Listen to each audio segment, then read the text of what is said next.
inamaanisha hiyo wimbo ya kwamba hata uwe na nini, uwe na akili ya aina gani, na uwe na pesa za aina gani duniani,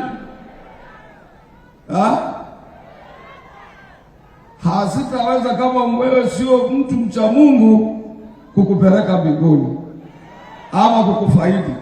Kwa hivyo ni nini itakayokuzuia kuingia mbinguni kama unamjua Mungu? Na ndio wewe president ulitufanya hivyo, kwa ajili wewe ni mcha Mungu, ulitukanyaga. Mimi nikiwa mmoja wao masenior campaigners wakati huo, si namna hivyo? Haya, wacha kwanza nitambue heshimiwa, alafu hiyo tutachapa baadaye.